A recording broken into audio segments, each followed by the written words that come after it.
This one is uncomfortable because it takes aim at something good in you, your generosity, and your trust in your own community. A fellow church member has a wonderful investment opportunity to share.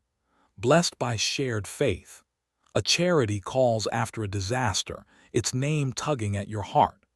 A new friend from your community group, your veterans association, your cultural community, brings a chance to do well by doing good.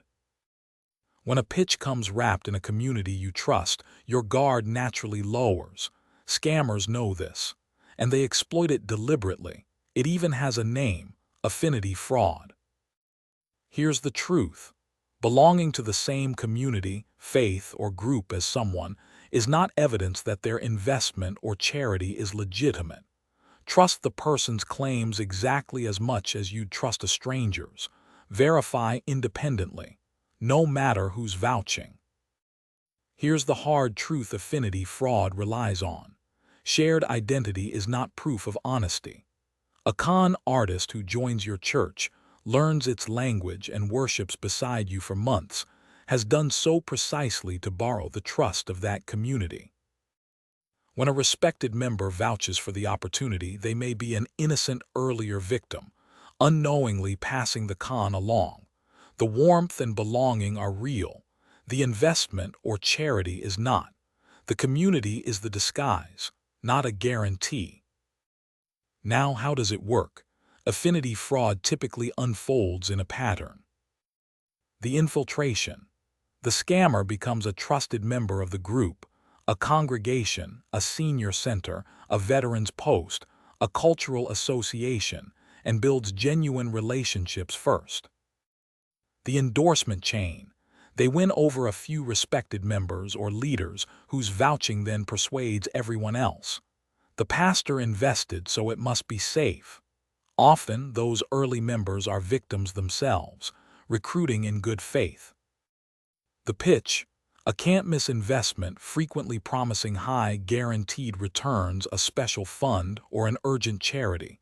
Faith or shared values are woven in. This is a blessing, a duty, a way to help our own. And the pressure to keep it quiet, or keep it in the family, which conveniently keeps skeptical outsiders and your kids from taking a look.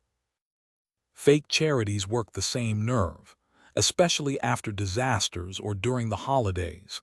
A name that sounds like a real charity, an emotional story, an urgency to give now. So here's what to do. Verify the investment or charity independently, exactly as you would for a stranger. For investments, check whether the seller and product are registered, your state securities regulator, or the SEC. For charities, look them up on a charity checker before giving. Never let "someone we trust vouched for it" replace verification. That's the exact mechanism of the fraud.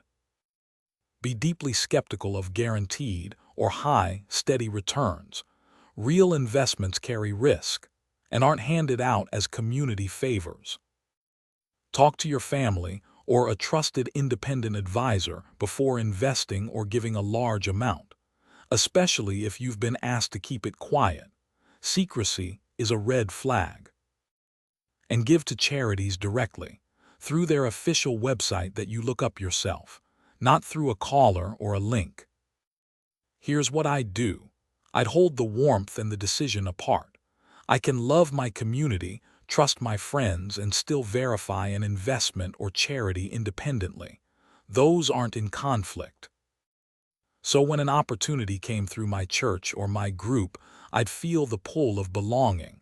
And then I'd do exactly what I'd do for any stranger's pitch. Check the registration, look up the charity, run the guaranteed returns alarm, and talk it over with my family.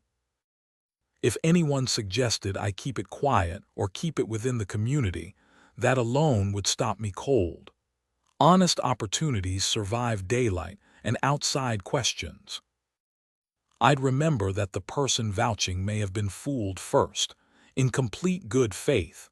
Verifying isn't a betrayal of my community. It's how I protect it. So let's practice. A well-liked member of your congregation shares a faith-based investment with guaranteed 15% monthly returns.